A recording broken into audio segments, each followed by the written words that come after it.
কর্মসূচি বাঁকুড়া জেলার জয়পুর ব্লকের বৈতল গ্রামে। ওয়াকফ সংশোধনী বিল নিয়ে বিক্ষোভ কর্মসূচি বাঁকুড়া জেলার জয়পুর ব্লকের বৈতল গ্রামে।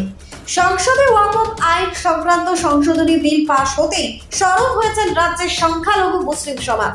বিষয়টি নিয়ে রাজনৈতিক মহলেও তোলপাড় হয়েছে, যার দরুন জেলার বিভিন্ন জায়গায় কিন্তু মুসলিম সম্প্রদায়ের মানুষেরা ক্ষিপ্ত হয়ে উঠেছেন।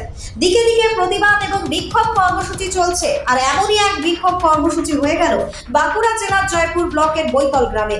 কেন্দ্রীয় সরকারের ওয়াকফ বিল সংশোধনের নামে মুসলিমদের মসজিদ, মাদ্রাসা, ঈদগাহ, কবরস্থানের সম্পত্তি দখল করার অপচেষ্টাকে ব্যর্থ করতে সমস্ত ইমাম উলামার ডাকে এক বিশাল পদযাত্রা এবং অবস্থান বিক্ষোভ মিছিল অনুষ্ঠিত হলো।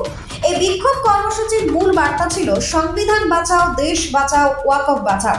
এই বিক্ষোভ কর্মসূচিতে উপস্থিত ছিলেন মেহবুল্লাহ হোসাইনি, এনায়েতুল্লাহ হোসাইনি, মাহফুজুল্লাহ হোসাইনি। এছাড়া উপস্থিত ছিলেন আবুল বাশার। বিভিন্ন আলেম ওলামায়ে কেরামগণ উপস্থিত ছিলেন।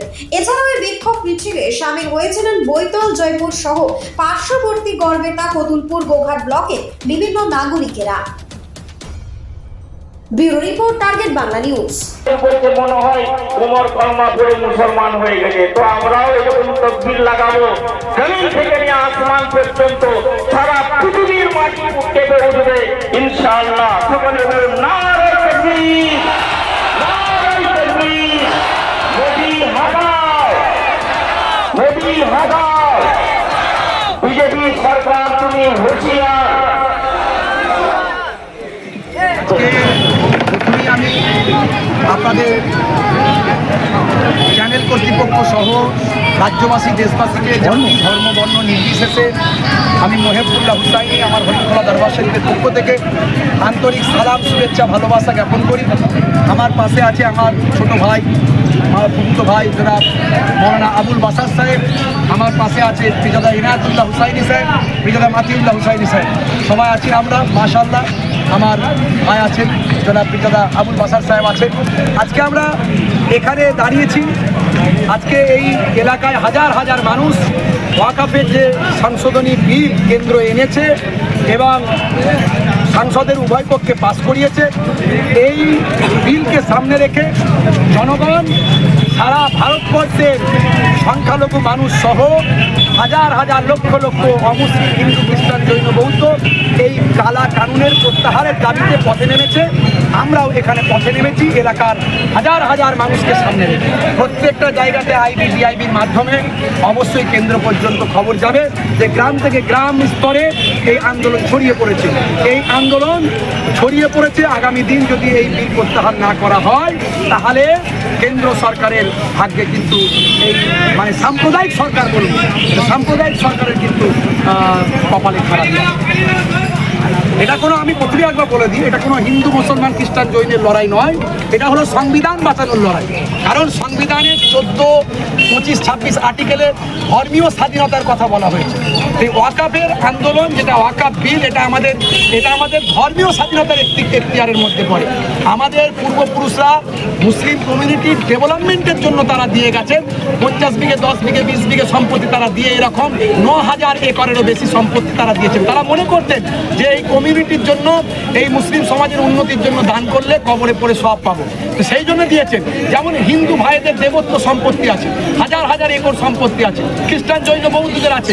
তারা তাদের এই সম্পত্তিগুলো তাদের ধর্মীয় মানুষের সেবার জন্য কাজে লাগায়।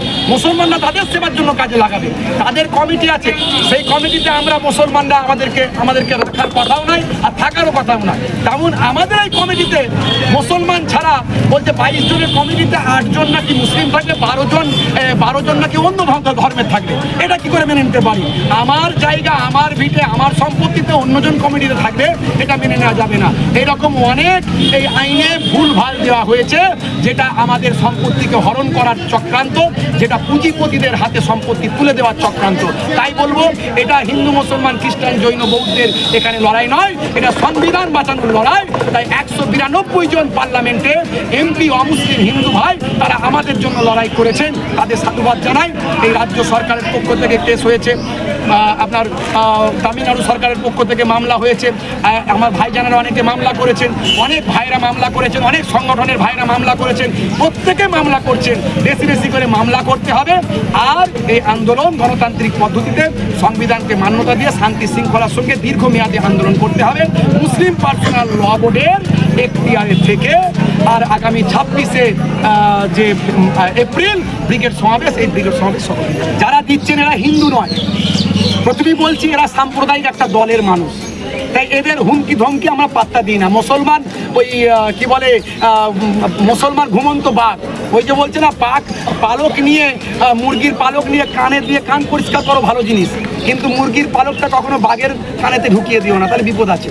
তো আমরাও চুরি পরে বসে নাই, কিন্তু আমরা সংবিধানকে মান্যতা দিই, আমরা সংবিধানকে ভালোবাসি, হিন্দু মুসলিম খ্রিস্টান জৈনের ঐক্যকে প্রাধান্য দিই। তাই যারা এসব বাজে বাজে কথা বলছে, এই অসাংবিধানিক কথা বলছে, তাদের বিরুদ্ধে আইনত ব্যবস্থা নেওয়া উচিত এটা মনে করি। আর তারা একটা বিশেষ সাম্প্রদায়িক দলের মানুষ, তারা হিন্দু নয়, তারা খ্রিস্টান জৈন বৌদ্ধ নয়। হিন্দু খ্রিস্টান জৈন বৌদ্ধ যেমন মিলেমিশে ছিল তেমন আছে এবং থাকবে। এখনও সবাই পথে নামেনি, এখনও সবাই এই বিষয়টা ভালো করে বুঝতেই পারেনি, তবে আগামী দিন বুঝবে। এখনো সবাই সেভাবে পথে নামতে পারেনি, যেদিন পথে নামবে সেটা আগামী 26 তারিখ। তার একটা অংশ আমরা ব্রিগেডে দেখতে পাবো, যে ব্রিগেড ঐতিহাসিক ব্রিগেড। ব্রিগেডের সম্পর্কে কি বলবেন 26 তারিখে? 26 তারিখে এটা বলবো, যেটা মুসলিম পার্সোনাল ল বোর্ডের নেতৃত্বে ডাকা হয়েছে। এখানে আমরা তুমি তোমরা ওই সিলসিলা ওই মাযহাব, আমি অমুক আমি তমুক, আমাকে বলা হয়নি ওকে বলা হয়নি, এই সব ভাবনা চিন্তাকে দূরে রাখতে হবে। আমি যদি নাও থাকতে পারি, আমি আহ্বান করছি আপনারা যাবেন, কারণ এটা আমাদের সংবিধান রক্ষার লড়াই, অস্তিত্ব রক্ষার লড়াই। আজকে যদি আমরা ফেলিওর হয়ে যাই, আগামী দিন আমাদের কপালে খারাপই আছে। এই চিন্তা করে মসজিদ, মাদ্রাসা, মক্তব, খানকা রক্ষা করার জন্য আমার আপনার কবরস্থান, যেখানে মরে গেলে 3.5 হাত জায়গাতে কবর দেওয়া হয়, সেই কবরে দেওয়ার আগে আমাকে আপনাকে তাদের পারমিশন, কেন্দ্র সরকারের নেতাদের, কেন্দ্র সরকারের প্রশাসনের পারমিশন ছাড়া কবরস্থ করতে পারবো না। তাই সেই কবরস্থানে, আমার বাপের দেওয়া কবরস্থান, আমার বাপকে সেখানে ঢোকাতে হবে। সেই কবরস্থান রক্ষার লড়াইয়ে এখানে কোনো ভেদাভেদ করবেন না। কেউ ডাক পেলেন, কে পেলেন না, কে বললো, কাকে না বললো, কোন সংগঠনকে বলা হয়েছে না হয়েছে, ভুল ভ্রান্তি হতে পারে। তাই প্রত্যেকে সহযোগিতার হাত বাড়াবেন, আর সকলে ব্রিগেড গিয়ে ঐতিহাসিক ব্রিগেড বানাবেন আগামী 26 তারিখ। এই আহ্বান, এই ডাক আমি মহেবুল্লাহ হুসাইনি আমার হরিণখোলা দরবার শরীফের পক্ষ থেকে দিচ্ছি, আমার পীরনগর দরবার শরীফের পক্ষ থেকে দিচ্ছি। ইলেকট্রিক বাইক কিনবেন, ভাবছেন কোথায় কিনবেন? সমস্ত মুশকিল আসান করতে এসে গিয়েছে ই স্কুটের মেগা শোরুম আমান এন্টারপ্রাইজ। এখানে নামি দামি পরিবেশ বান্ধব ইলেকট্রিক বাইক পাবেন একেবারে কম দামে। আপনার সাধ্যের মধ্যে ইলেকট্রিক বাইকের মেগা শোরুম আমান এন্টারপ্রাইজ। 50,000 টাকা থেকে শুরু পরিবেশ বান্ধব ইলেকট্রিক বাইক, মাত্র 7 টাকায় চলবে 100 কিলোমিটার। এছাড়াও রয়েছে ফাইন্যান্সের সুবিধা। বিস্তারিত জানতে যোগাযোগ করুন আমাদের শোরুমে। আমান এন্টারপ্রাইজ, আরামবাগ পল্লীশ্রী মোড়। আমাদের অপর শোরুমটি হলো আমান এন্টারপ্রাইজ, কামারপুকুর পেট্রোল পাম্পের পাশে। যোগাযোগের নম্বর 7001819289 অথবা 9734834099।